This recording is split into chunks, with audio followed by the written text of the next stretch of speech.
Hi everyone, my name is Emmanuel. I'm a product manager. I work for Hopin, that's where I'm at BAV. And I've been working there for a year and a half. And when I was chatting to BAV about doing the talk, it was also a time where I was reflecting a little bit on how much my job has changed as a PM at Hopin over the last year. And obviously trying to understand why. It's a lot due to the change in economic climate and what's happening with tech startup at the minute. And so that's why I decided to do that talk about how as a PM you can surf the recession wave. So the agenda for today, pretty simple. I'm going to do a quick intro, talk about the change in context and what it means for a PM, and then try and give a few tips on what I think is good to do as a PM in those kind of times, and then we'll do conclusion questions if you have time. I don't know when that'll work. But a bit about me.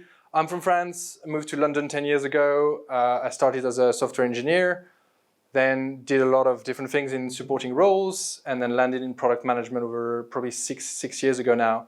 I currently work for Hopin as a PM, I said, in the video platform team. So let's talk about the change a little bit. So I don't know if some of you have done some surfing in the past or if you know anybody that has, but a lot of what people talk about when they talk about surfing, they talk about the conditions or the forecast, they obsess over it. And that's probably because surfing is one of those sports that's super dependent on, and probably just dependent on the external conditions, right? They define whether you'll find wave on a given day, whether the waves are going to be big, small, whether they're going to be constant or erratic. And I find that product management is quite similar. Like your role is very different depending on where you are, what company you work for, the maturity of your product department, the people you're surrounded with.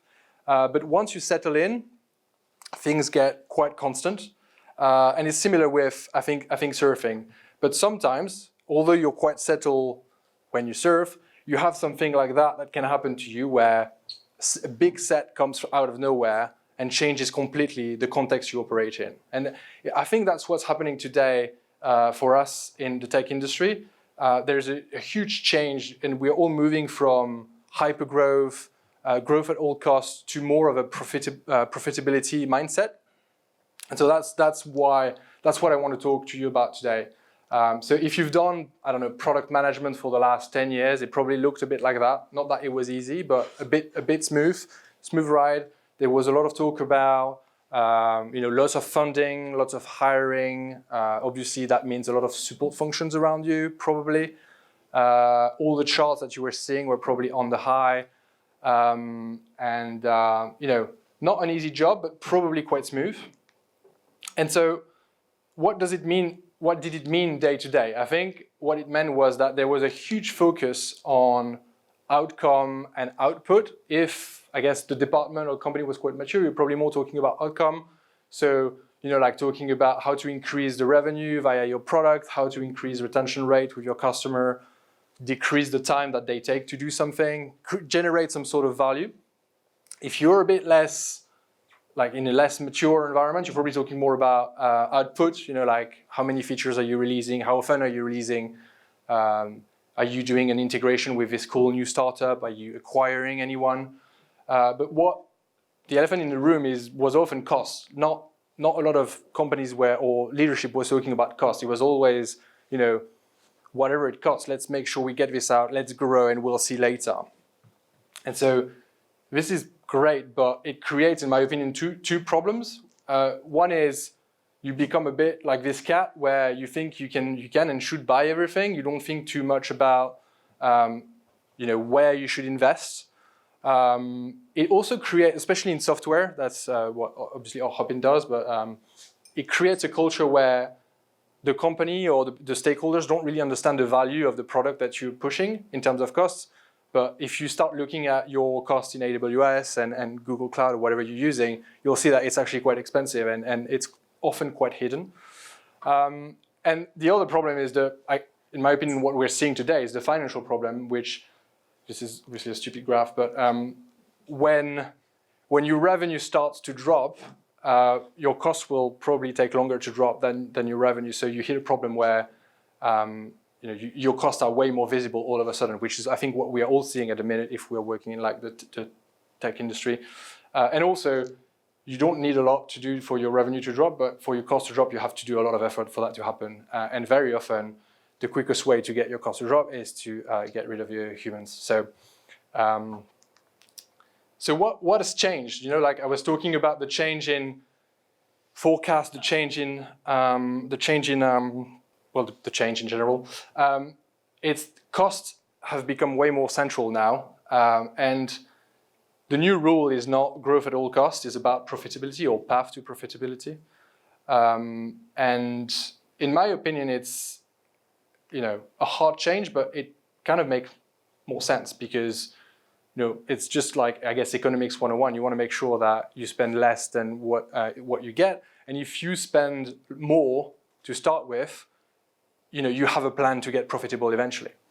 So the rules are clearer, but I think it doesn't make it easier for product people, anyone really, because you have to operate a cultural shift. You have to have the hard conversation with stakeholders about the value of software, the value of your product. In my opinion, there is a big transparency shift when you start having economical problems in a business. It's quite easy to be super transparent when everything goes well, but when you start having problems, transparency tends to fade away. Access to data can be tricky because of the way I think we've been operating in the past like 5-10 years, where we've been releasing a lot of features, we've been contracting with different providers, and very often all of that was probably rushed, and so access to data is a problem.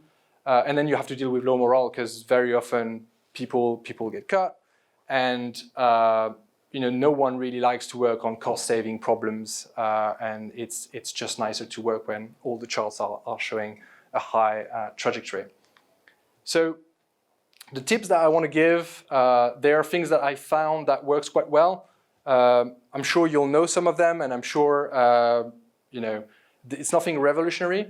But let's start with dashboard on the side. This is just I guess just a silly way to say, make sure you track basic metrics about your product, and make sure you invest time in building something that you can share and use when you talk to people.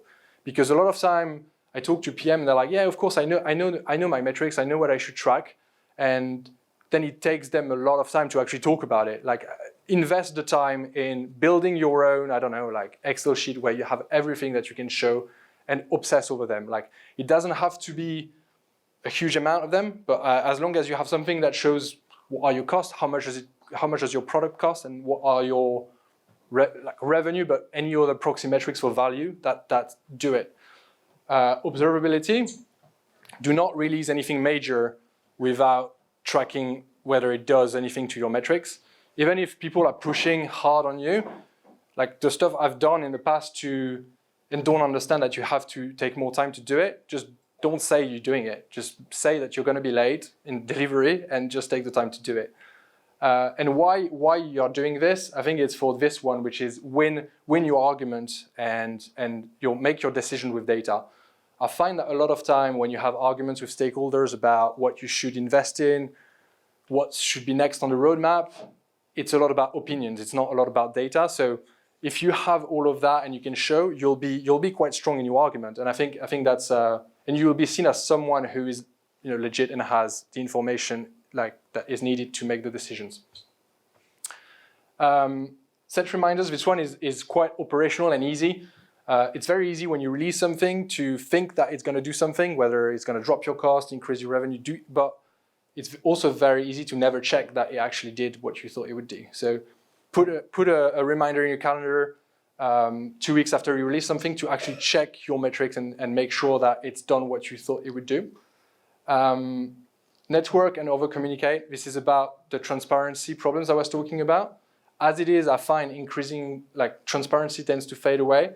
Go and speak to the people in your org. Talk to the finance people, talk to the marketing people, talk to legal people to get a good pulse of how the company is doing. Because I find that when leadership start talking about problems and cost saving, it's often too late. And so try and get a pulse. If you can't get it from your leaders, get it somewhere else. And I think that's when it's quite important. And then motivate. Obviously, I think as a PM, a lot of what you do is about motivating the teams around you, motivating the engineers that you work with. I find harder in times like this where we hear about job cuts and you work on problems that are about cost savings. But again, if you do your job with like monitoring your features and dashboarding, you can clearly show there's value in decreasing costs for a business. And as long as you carry that message, I think that helps quite a lot.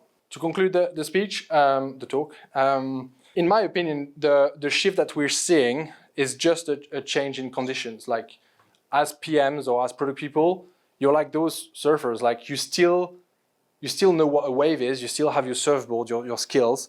You just need to, I think, stop for a while, understand the new conditions that you operate in, and just ride the wave. So yeah, that's it.